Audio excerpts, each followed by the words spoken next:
Hello, and welcome to the Body Fusion Therapy Podcast. I'm your host, Dr. Heather Demirci.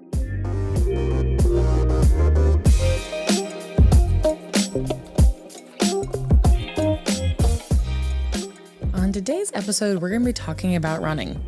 Now, running is one of those sports and forms of exercise that pretty much anyone can do. And when you do it enough, the runner's high can be amazing and keep you coming back for more. Another great thing about running is it can be done pretty much anywhere and is a great workout.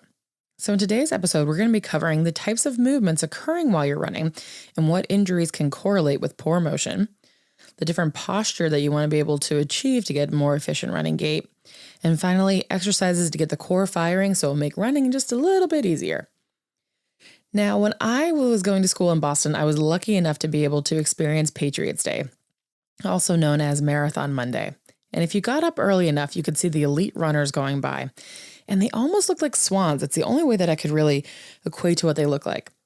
They were so graceful in their upper bodies. So if you were to cover up their lower bodies and just see their upper bodies go by, there was no upward motion. They just kind of moved beautifully forward.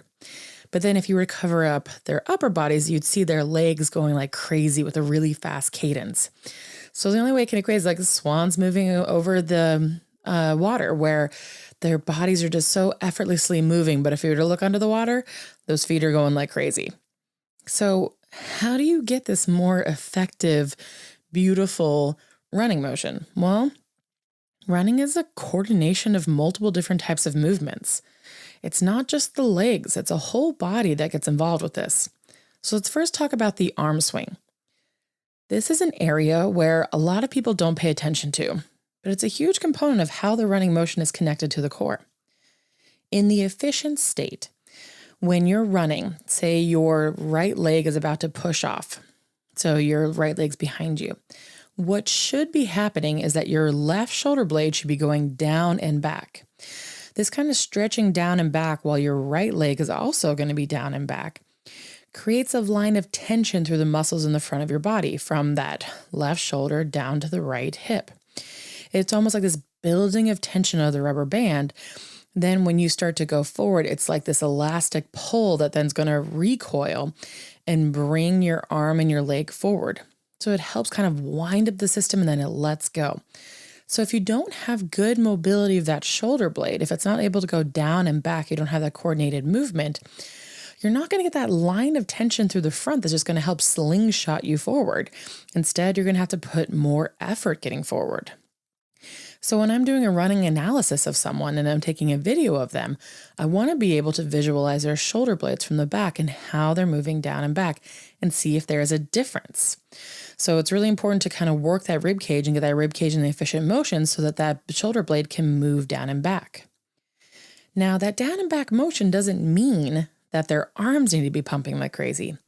If I see somebody with a really intense arm pump when they're running, it's usually a sign that they're trying to compensate for a weak opposite hip and how they're connected to the core there. So they're just trying to really propel themselves forward with their arm rather than their core doing it. So you shouldn't see the arms going crazy. There's not a ton of motions going to happen to the arms. It's just kind of natural back and forth, very easy. The motion is just from the shoulder blade and the arms are along for the ride. So if you see someone more just pulling from the arms, it's probably because they're not connected to their core. Now, it's different than sprinters. Sprinters do need to use their arms, but if we're just talking about gentle running, more long distance running, the arm should be nice and relaxed. There shouldn't be a lot of pumping happening through the upper extremities. And you also want to see that they're equal bilaterally so that both arms are moving just in the same amount. You'll see sometimes people are a little lopsided in how their arms are going forward. And you want to understand why could that be and try to figure that out so that they're more efficient. Because if they're different, something's going on and something's not coordinated. Maybe you don't know which side, but just kind of further examination of your running cycle and what could be happening through your posture there. Let's talk about pelvic motion now. Notice I'm not talking about legs. I'm talking about the pelvis. So the pelvis goes through this really rhythmical cycle. And I always think of it like a train. You see the train wheels going around and around and around. The same thing should be happening with the pelvis. If the pelvis is moving efficiently like this, then the legs are what's along for the ride, kind of like how the arms are what's along for the ride if the shoulder blade is working properly in the running cycle and posture. So let's talk about what kind of cycle the pelvis goes through and then what could be correlated injuries if it's not working correctly. So the first thing is as that leg is coming up and swinging through. So as it's coming up and around, not on the ground, the pelvis is going through something called anterior elevation, where it's moving up and forward. This is what helps carry the weight of the leg, right? Because your legs are equal length, or they should be. And so as you need to have that upward and forward motion of the pelvis to be occurring just to kind of make it easier. Otherwise, you could be tripping over your toes. If you don't have that anterior elevation, that up and forward motion of the pelvis, you could easily trip over your toes. So you need to have this motion going forward to pull the weight of your leg. Now, if somebody doesn't have good anterior elevation, they might have a lot of hip flexor tightness while they're running, and is kind of an injury. Because if their pelvis isn't doing the motion up and forward, then guess what? Their hip flexors are going to have to do that motion. So to bring the leg forward. But those hip flexor muscles, they're made for strength, but not endurance. So you really want your core muscles firing. This was all these muscles I'm talking about around the pelvis, and what the motion the pelvis should be doing is the core firing. So if your core is not firing for that anterior elevation of the pelvis, then the hip flexors are going to have to take over the job of bringing the leg forward, and that will lead to injuries there. So if someone doesn't have good anterior elevation of the pelvis, they'll usually end up with hip flexor injuries. Now, as the leg comes down and is about to touch the ground, the pelvis is going into an anterior depression. So it's going forward but down. And with this, it's almost like it's to slow down the body a little bit and to create a nice soft landing, a cushioning landing for the leg to go, rather than running stiff-legged. If you're running stiff-legged, it's going to be reverberating through your whole system. It's not going to be comfortable. So you want your pelvis to kind of slow things down and go into this anterior depression and be able to absorb the shock of the ground. If it's not, then these people suffer from more shin splints and also low back pain. So people will complain about when they land on their feet, when they're running and their lower leg, like the shins are hurting. That's usually associated because it's not taking the absorption right. The anterior depression of the pelvis isn't working well. And as that reverberation goes through the leg, there's not the absorption of that energy. It can go into the low back and cause some low back pain too, because you're just a little loose through the pelvis and you don't have the stability to be able to accept that force coming through you from the ground, what we call the ground reaction force. So you want to have good anterior depression of the pelvis as well. Now, as you move through and you're about to go to push off, this is called posterior depression of the pelvis. So that means the pelvis is moving back and down. This is what helps you kind of give the full propulsion of the running gait, kind of moves you forward. And if someone doesn't have good function of this, because it's kind of the last little flick to get your body moving forward, kind of springboard you forward, then they're going to have Achilles tendonitis issues because they're trying to then flick with their heels and their toes. They're just trying to move themselves forward, that last little push, when really it should be coming from the pelvis. So if someone doesn't have good posterior depression of the pelvis, they're going to have more of that Achilles tendonitis issues. Now, as soon as you do that push off, the pelvis quickly goes into a posterior elevation. So it's still back, but it's elevating up. So this is kind of the start of the swing phase, because then it goes into that anterior elevation. But you want to be able to have that first kind of initial lift up to help get that leg through before the front tissues are able to take over to bring you through anterior elevation. So if someone doesn't have good posterior elevation, they'll get kind of a dropping of the pelvis as they're trying to lift through. It's not as effective as they're bringing their leg through. They usually end up having low back pain just because they're kind of loose through the low back. So if you see somebody when they're running, their hips are just kind of dropping from side to side, especially when they're about to, like right when they're going through and push off and their leg is swinging through, that means they usually don't have good posterior elevation, and it's going to lead to low back pain because it's just kind of straining the low back. And then then the hip flexors have to kick in as you go to that anterior elevation, because Most likely, if you don't have good posterior elevation, you're not going to have good anterior elevation. It all kind of need to work together, right? The wheels on a train, they can't be missing part of the stroke. They got to go all the way through. So the leg motion is much more to do with the pelvis than it is actually the legs. If you're using your legs too much, that means that you're not really using your pelvis. And yet again, if your pelvis isn't working properly, you're not using your true core muscles. So they will fatigue out and there will be a problem there. And that will lead to injuries because all of a sudden you're going to have to use those muscles that are made for strength, but not endurance. And guess what? They're not made for endurance and they're not going to last for that 5K run or that half marathon, or for some people, even just a mile, depending on what's going on with their body. So there needs to be this coordinated movement between the shoulder blades and the pelvis working all together to get to the core. It's really important. And that when you have that coordinated movement, that's when you have the swan-like effect where you just look graceful running through and not like this injured bird that's just trying to get through the water, which a lot of people end up looking like. So let's talk about posture now. Running truly is just a controlled fall. A good runner should always be in the state of a controlled fall when they're running. The propulsion of the push-off pushes them forward, and their landing foot is just there to kind of catch them and keep them moving forward. That's why good running mechanics has you landing on the balls of your feet and not your heel. Because if you're looking at it from the side, if you draw a line as they come down, if they're landing on their heel, that means that their foot is in front of their body. And if their foot is in front of their body, they're putting on the brakes from this controlled fall. They're stopping the controlled fall. And then they have to work to get themselves going again.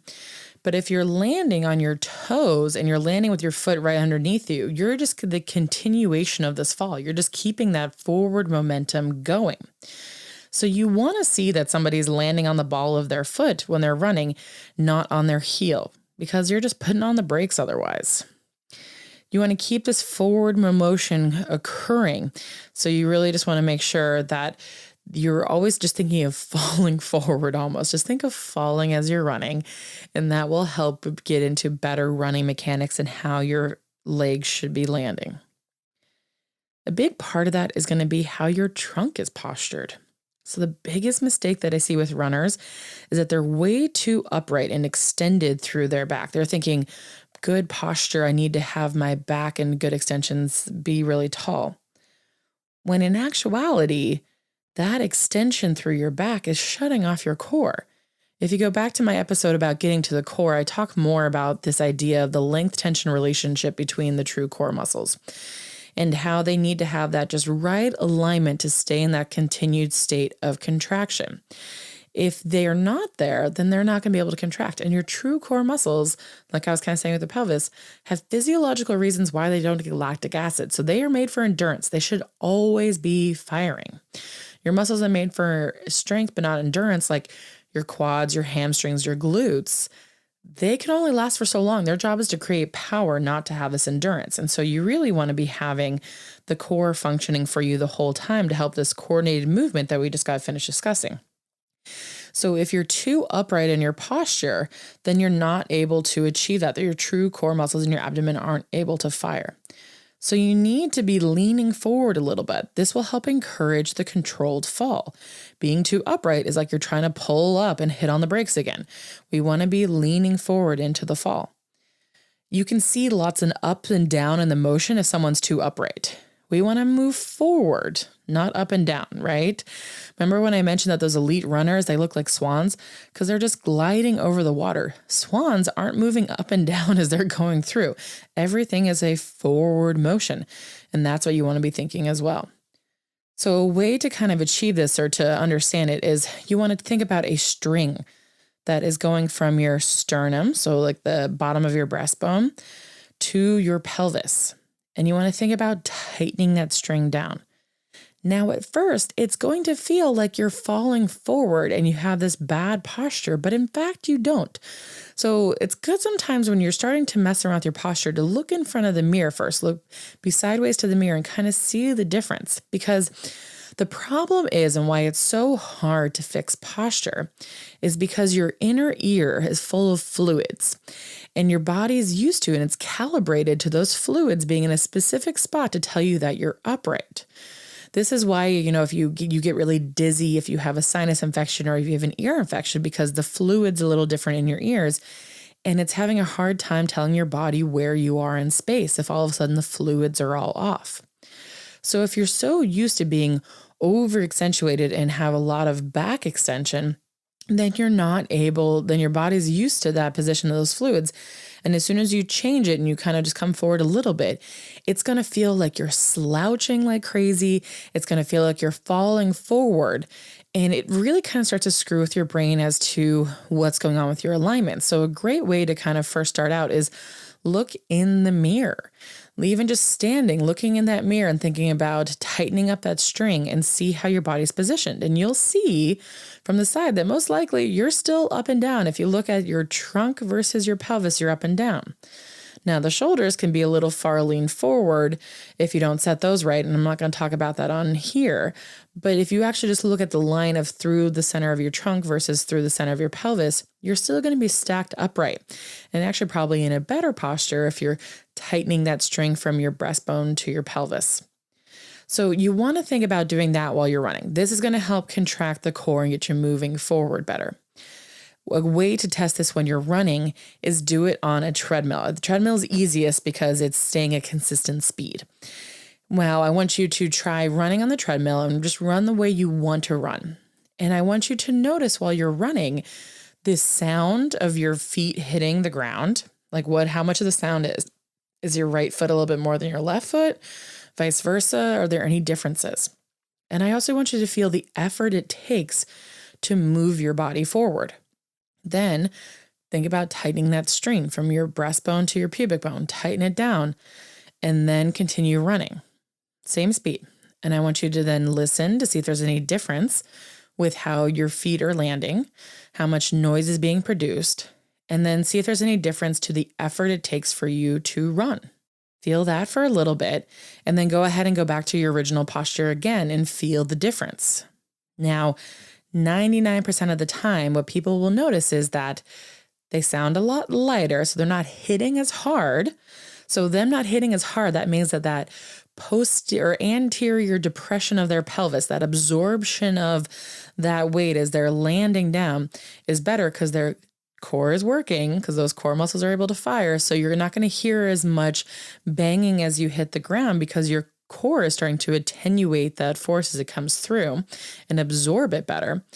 And then you also just feel like it's easier to run because now your true core muscles are firing, and those muscles that are made for strength but on endurance aren't having to do double duty. They're not having to try to stabilize your pelvis and produce power and move you forward. So I think the treadmill is a great way to kind of test out this theory and understand the difference in just making that tiny little change. Just that little bit of change of just working on your posture and tightening that string through the front is really going to start to bring your core attached more and get you moving better through. So posture has a big part of it to be able to get to that swan-like status of those elite marathon runners. So talking about the core, what are some exercises that you can do, and the ones that I give specifically for my runners too, to get them more contracted through their core and more able to engage their core and set them up for a better run? So there's two that I do. The first one is called the abdominal series. This is something that we teach in the Institute of Physical Art in our continuing education courses. This is a great way to get your whole core firing. And I actually have this it's called the ab series. I have it on my Instagram page as well. But what you're going to do is you're going to lie on your back and you want to have your knees bent and hips flexed greater than 90 degrees. So you want to have your knees closer to your chest. And then your toes are going to be flexed up, kind of at level ground, parallel to the ground. So the first thing is you're going to put your hands on the front of your thighs. Now you want to have open palms. You don't want to have your fingers wrapping around your knees, open palms. And you're going to have an isometric push up towards the ceiling. And you should feel your core firing. As your hands are pushing up towards the ceiling and your knees aren't moving though, you should feel this deep in your core. You sometimes might have some shaking too. So I have patients hold this for 30 seconds, and then they cross their hands and put their hands on the insides of their knees, and they push up and out. Now, up and out, you're going to feel a little bit more of your obliques and the outsides of your abdominal muscles firing. You hold this for 30 seconds, and then you uncross your hands, put your hands over on the tops of your knees, and now you're going to point your toes, and your knees are going to try to kick up towards the ceiling, but your arms are going to stop you. This you're going to feel a little bit in your back and your lower abdominals. Now because sometimes this one's a little bit harder to feel, the way that I equate this to is like you're trying to do a cannonball into the water. So you want to think about your knees pushing in against your hands. You hold that for 30 seconds, and then return to the first one where you put your hands on the front of your thighs, toes go back up into a flex position, and you push up towards the ceiling for 10 seconds. Now, what I love about the abdominal series is it never gets easier. You can always make it harder because you can always push more through your hands. And then if you get really ballsy, you can try and do it on an unstable surface, like on a Bosu ball or on a foam surface. You can try different ways to make it harder, but it will never get easier. And that's one of the things I love about the abdominal series. And it just kind of helps engage the core. So the one that I give specifically for runners especially is this prone extension series. So this prone extension series, what you're going to do is you're going to lie on your stomach. It's best if you can have something underneath your pelvis just to kind of lift it up a little bit, but no worries if you can't. Now, the important thing about this hip extension series is that you need to have this pre-test, post-test to make sure that you did it right and effectively, because it's very easy to just not do it right. So what you do is, if we're doing the right leg first, you want to lift your right leg straight into the air with keeping your knee straight, and you want to feel for the weight and effort it takes for you to lift your leg. Remember, you're on your stomach. So you want to feel that weight and effort it takes to lift your leg. Then you're going to curl your toes under on that leg, and you're going to straighten your knee, lift your pelvis up just a little bit, and then think really long through your heel, like you're trying to push away from your body from your heel. You want to hold this for 45 seconds. It should be a little bit hard. It shouldn't be too crazy hard, but you should really think about thinking really long through that heel, really trying to push away from your body. Hold that for 45 seconds, and then if you can, go into the second part where you go straight into it. So no break. Don't let the knee go down. You just then point your toes. So the first part, your toes on the ground. And the second part of the prone extension series, your toe is pointed and going back. You don't want to lift your leg too much higher though. You want to try to stay on the same level plane, but think really long through that leg. Really try to extend out through your body. Try to hold that up to 45 seconds and then lower your leg down. And when you lift your leg back up again for the post test, if you did it correctly, you will feel that actually your leg is lighter and easier to raise. For some people, it is a drastic improvement too. So with this, you're really getting those multifidi muscles on your back that are stabilizing along your lumbar spine and the back. You're getting them to fire and control. So that's holding your pelvis and really allowing for that posterior depression, posterior elevation. So those people that have a lot of Achilles tendonitis or that low back pain when they're running, when they're kind of dumping from side to side, they really want to do this prone extension series because it's going to get your pelvis to be able to do the back part of the running cycle where your leg is back behind you. When you get good at this, you can actually do it in standing. So if you go up against a wall, you want to be a few feet away from the wall, standing towards it. Have your arms up really high on the wall, as high as you can get it. And what you're going to do is, if you're doing this for your right leg, you'd be going up on your toes on your right leg, and your left leg is going to bend. So you're at like 90-90. So 90 degrees of hip flexion, 90 degrees of knee flexion, and then your toes are flexed up too. And you're pushing up into the wall and kind of forward. This you should feel on your right leg, like your glutes, your hamstrings, your calves are all firing. And you want to try to hold this for 45 seconds. It sounds easy, but when you do it, it's actually really hard, especially if you don't have your core muscles firing. So you want to get good when you're on your stomach first during the prone extension series, and then stand up and do this against the wall.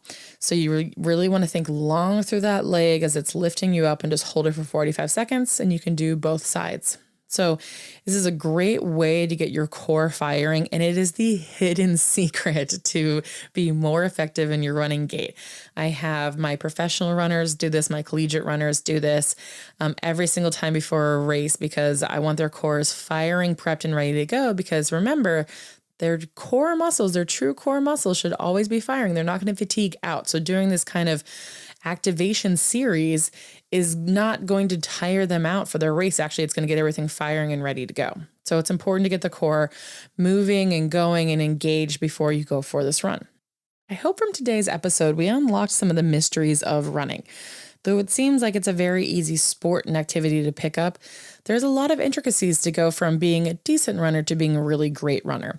And a lot of it is about getting this coordinated movement, get to the body connected to the core, and get it functioning properly from the shoulder blades down to the pelvis.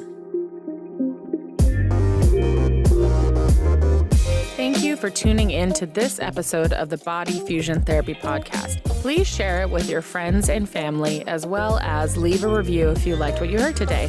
We're looking forward to continuing this journey of looking at the body. Tune in next time.